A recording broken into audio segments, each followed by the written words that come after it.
It's a great business. Like I said just now, I'm pretty pissed off that Apple hasn't dropped enough because I want to buy more Apple shares and it's still not undervalued. You can see my intrinsic value that I calculated on Apple is $168. This is using my intrinsic value calculator, and right now it's still not cheap enough. So what I did was, in order to get paid to wait for Apple to drop further, I've been selling cash secured put options. So that's what I do almost every day. For example, you can see over here.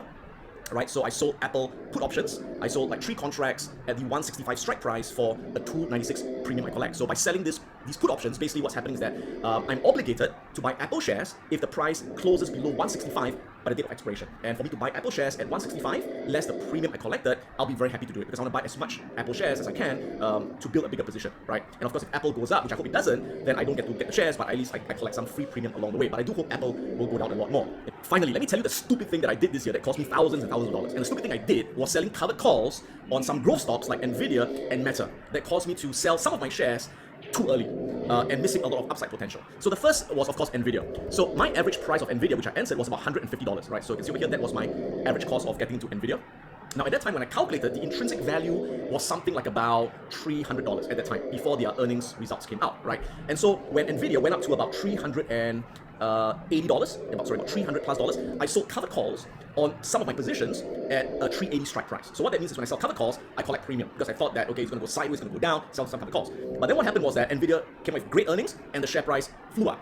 And by selling those covered calls, I was then obligated to sell my Nvidia shares at 380. Ouch, right? So essentially what happened was I bought Nvidia at 150 and then I sold it at 380. So it was really a dumb thing to do. But the good thing was that after I was forced to sell my shares, I recalculated the intrinsic value based on the new earnings, and I found that the valuation was now, let's see, the new valuation is about $679. So I realized that, oh my god, now the company's worth more, and I sold it when I was still cheap. So what did I do? I bought it back. So I bought it back, but of course I couldn't buy it back at 380. So I bought it back at about 400 and about 500. So you can see right here, in my two accounts, it's my first account over here.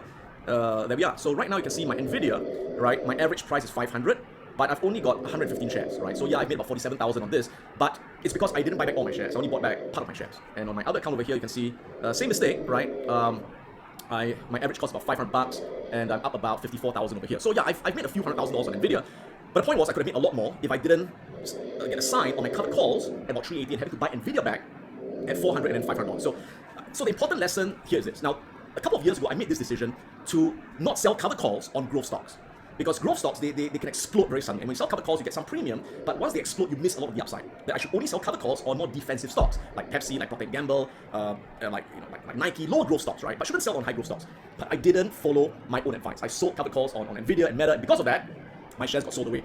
So that's something which was really dumb. But I think what I did at the time waiting for the share price to drop, but selling cash secured put options, I can see I recently sold Nvidia put options at 725 strike price for $10.58 premium, which basically means that if Nvidia drops and stays below 725, I'll be obligated to buy 100 shares of Nvidia at 725 less the premium. I'll be paying about $715, which is to me a reasonable price to pay for Nvidia shares, which is roughly near the intrinsic value. And I'll keep selling puts on Nvidia, and hopefully I get assigned the shares, and if Nvidia keeps going up, then what to do? I just get the free premium from selling those put options. So those are my recent thoughts about what's happening in the markets. I hope you enjoyed it, and I'll see you guys in the next video.